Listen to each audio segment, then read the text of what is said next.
नमस्कार, Asian public TV में आपका स्वागत है। मैं हूं doctor Shishir Upadhyay. Asian public TV regional खबरों में पहली खबर नरसिंहपुर से। नरसिंहपुर जिले के गोटे गांव में बीते दिवस एएनएमओ द्वारा बीएमओ के खिलाफ प्रताड़ित भ्रष्टाचार गबन के आरोप लगाए थे।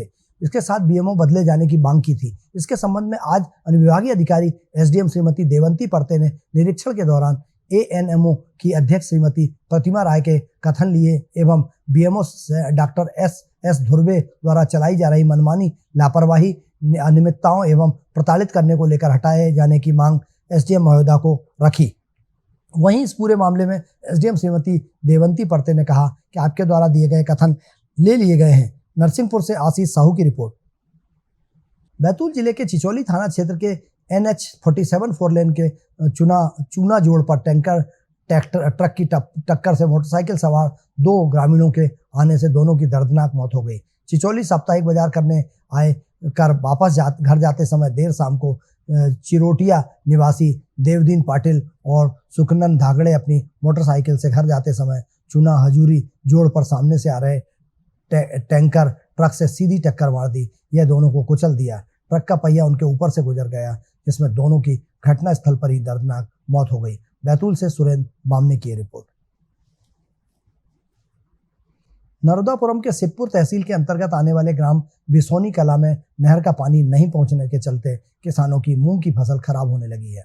सुबह शाम बिसोनी कला के किसान नर्मदा प्रसाद राठौर ने अपना लगभग 20 एकड़ हरा भरा मूंग का फसल लगा हुआ खेत पर ट्रैक्टर चलवा दिया। किसान ने बताया कि मूंग की फसल में पानी न मिलने के चलते फूल आने के बाद सूख गए, जिसमें अब फसल खराब हो चुकी है। उन्होंने बताया कि 15,000 रुपये प्रति एकड़ के हिसाब से मूंग में लागत लगाई थी और अब वह नष्ट हो गई है। किसानों ने बताया कि भिलाड़िया माइनर की 25, 26, 27 एल के अंतर्गत आने वाले अधिकांश किसानों की फसलों में यही हाल है। सभी एक एक करके अपनी हरी फसल को ट्रैक्टर चलवा रहे हैं। नर्मदापुरम से शशांक मिश्रा की यह रिपोर्ट।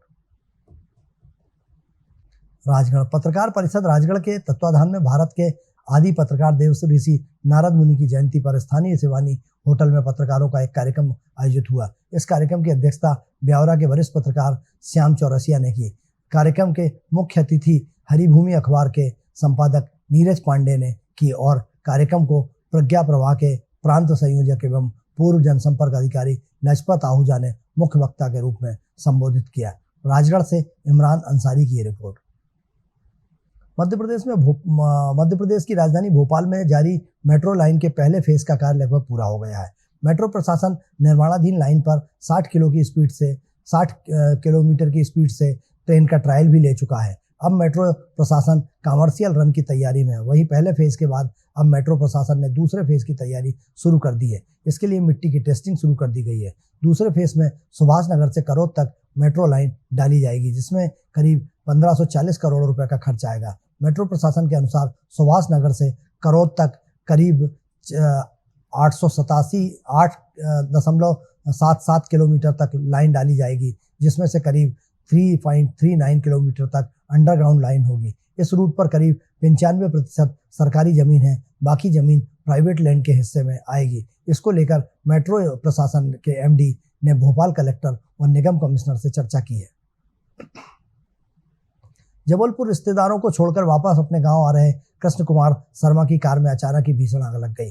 कुछ ही देर में आग पूरी तरह से आग जलकर कृष्ण कुमार के भाई ही राख हो गई। जानकारी के मुताबिक पाटन थाना गुरु मोहल्ला में रहने वाले कृष्ण कुमार शर्मा के घर पर सुहागने का कार्यक्रम था, जिसमें शामिल होने रिश्तेदारों की महिलाएं जो कि मनकेड़ी गांव के पास रहती हैं। कृष्ण कुमार महिलाओं को अपनी इको कार से छोड़ने के लिए गए थे। वापस लौटकर जब अकेले आ रहे थे, उसी समय ग्राम टूंडी के पास जैसे ही उनकी कार पहुंची तो इंजन के पास से धुआं निकलने लगा। कृष्ण कुमार ने कार रोकी और बाहर उतर आए। तभी अचानक ही कार ने भीषण आग पकड़ ली और धू कर जल गई। जिस समय कार में आग लगी उस दौरान गांव में बिजली गुल थी, चारों तरफ अंधेरा था। सिर्फ आग में कार जल रही थी, दिख रही थी। ग्रामीणों ने अपने स्तर पर आग बुझाने की कोशिश की।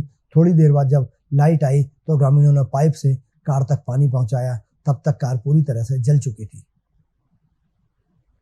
शादी की फोटो मांगने की बात पर कोई व्यक्ति इतना नाराज हो सकता है कि वह रात 12 बजे फोटो मांगने वाले व्यक्ति को बुलाकर और अपने साथियों के साथ मिलकर उसकी जान लेने की नीयत से तलवार लेकर उसके पीछे दौड़ लगा दे। उज्जैन के उदयन मार्ग पर रात 12 बजे कुछ ऐसा ही घटनाक्रम हुआ। इन तीनों लोगों ने एक युवक को फोटो देने के बहाने बुलाया और उसके बाद उसे मारने के लिए तलवार लेकर दौड़ने लगे। यह तो गनीमत रही कि फोटो लेने आया युवक भाग गया, वरना उसके साथ कोई बड़ी घटना घटित हो सकती थी। मामला थाना माधव नगर का है, जिसमें जानकारी देते हुए थाना प्रभारी राकेश भारती ने बताया कि वल्लभ नगर क्षेत्र में रहने वाले जितेंद्र अंजाना ने एक आवेदन दिया, जिसमें बताया कि उसको कुछ दिनों पहले क्षेत्र में ही रहने वाले रोहित नामक युवक से अपने घर में हुए शादी समारोह के फोटो खिंचवाए थे। जितेंद्र इस फोटोग्राफी के पूरे रुपए रोहित को दे चुका है और बस उसे शादी के फोटो और वीडियो का इंतजार है, लेकिन जब भी रोहित के पास यह फोटो वीडियो मांगता है, रोहित उसकी बातों को अनसुना कर उससे विवाद करने लगता है। सागर में सीएम पहुंचे। पिछले दिनों गांव में हुए एक आपसी विवाद में एक पक्ष के दलित युवक राजेंद्र अहिरवार की मौत हो गई थी तथा उसके अगले दिन मृतक के शव के साथ शव वाहन में गांव आ रही मृतक की भतीजी का शव भी वाहन से गिरकर उसकी भी मौत हो गई थी। इन्हीं मामलों के बाद राजनीति गर्म है। अब सुबह मुख्यमंत्री डॉक्टर मोहन यादव अंजना अहिरवार के परिवार से मिलने पहुंचे। सीएम ने परिवार की सुरक्षा और आरोपियों की जल्द से जल्द सख्त सजा दिलाने की बात कही। साथ ही गांव में पुलिस चौकी खोलने के निर्देश दिए। इसके बाद सीएम अंजना के चाचा राजेंद्र के परिवार से मिले। इसके बाद मीडिया से चर्चा करते हुए मोहन यादव ने कांग्रेस को ऐसे घटनाक्रमों में राजनीति न करने की सीख दी। उनका कहना था कि मामले की जांच कराई जाएगी तथा दोषियों पर कार्रवाई होगी। घटना में पीड़ितों के साथ सरकार खड़ी है। इंदौर भाजपा नेता अक्षय कांति बम को हाई कोर्ट से अग्रिम जमानत मिल गई है। अक्षय कांग्रेस से भाजपा में आए थे। वे कांग्रेस के लोकसभा प्रत्याशी थे और चुनाव से ठीक पहले उन्होंने भाजपा ज्वाइन कर ली थी। इस वजह से इंदौर में कांग्रेस चुनाव भी नहीं लड़ पाई। 17 साल पुराने जमीन विवाद के केस में ट्रायल कोर्ट ने उनके खिलाफ धारा 307 बढ़ाने के आदेश दिए थे। सुनवाई से गैरहाजिर रहने पर गिरफ्तारी वारंट जारी कर दिया था। उनके वकील योगेश गुप्ता ने बताया कि इस मामले में अक्षय बम को 2 अलग अलग अदालतों में याचिकाएं दायर की गई हैं। हाई कोर्ट में इस केस में अग्रिम जमानत मांगी थी, जबकि ट्रायल कोर्ट में धारा 307 लगाने पर पुनर्विचार याचिका दायर की गई थी। हाई कोर्ट ने अग्रिम जमानत मिलने के बाद जबकि पुनर्विचार याचिका पर 5 जुलाई को सुनवाई होगी। मामला 17 साल पुराना है। 2007 में फरियादी यूनुस पटेल के खेत पर विवाद हुआ था, जिसमें अक्षय बम और उनके पिता पर फायरिंग और बलवा आदि के आरोप हैं। पुलिस ने सिर्फ हमला, मारपीट और धमकाने की रिपोर्ट दर्ज की थी। आगर मालवा जिला मुख्यालय स्थित मोती सागर तालाब किनारे नगर पालिका किनारों की सफाई का कार्य कर रही है। इसी दौरान वहां झाड़ियों को हटाया गया। तब वहां बकरी चराने के लिए घूम रहे कुछ बच्चों ने झाड़ियों में एक प्लास्टिक की थैली देखी और उसे झाड़ियों से बाहर निकाला। जब थैली को खोला गया तो उसमें 500 के नोटों के करीब 12 से 15 गड्डियां मिली। वे सभी नोट पानी के कारण गली अवस्था में थे। नगर पालिका के अध्यक्ष नीलेश पटेल ने बताया कि इसकी पुलिस को सूचना दी गई। नोट की 12 से 15 गड्डियां, संभवतः कोई यह नोट यहाँ पर छिपा कर गया होगा। फिलहाल नोट पुलिस ने जब्त कर लिए हैं और मामले में जांच की जा रही है। आगरमालवा से मनीष मारू की रिपोर्ट। बुरहानपुर शहर के तुलसी माल को 3 दिन के लिए बंद कर दिया गया है। दरअसल दिल्ली और गुजरात में हुई आगजनी की घटना के बाद बुरहानपुर एसडीएम पल्लवी पौराणिक का शहर के सबसे बड़े तुलसी माल को पर बड़ा एक्शन देखने को मिला।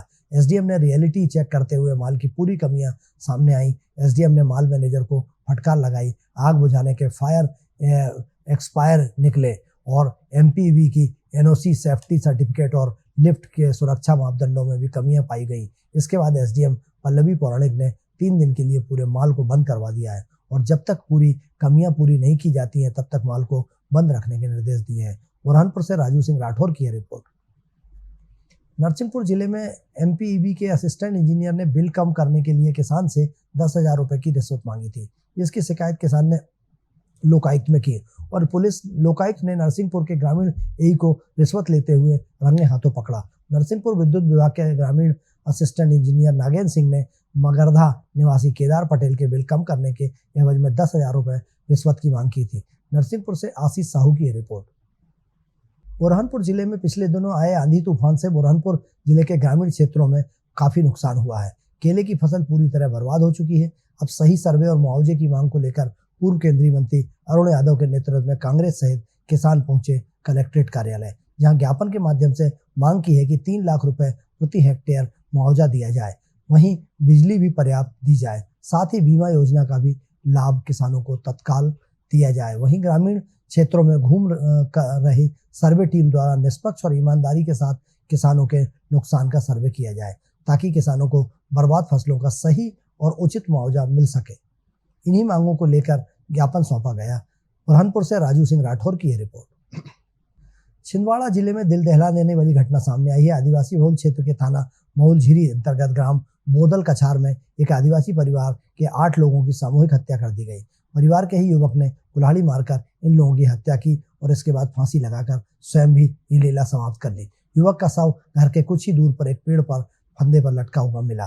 दिनेश और भूरा पिता विश्राम 22 ने अपनी मां सियाबाई, पिता पति 51 वर्षीय भाई सरवन विश्राम, 35 वर्षीय भाभी और पति सरवन, भतीजा कृष्ण पिता सरवन, भतीजी सेवंती पिता सरवन, दीपा और सरवन, बहन पार्वती और पति वर्षा, दिनेश 17 की हत्या कर दी।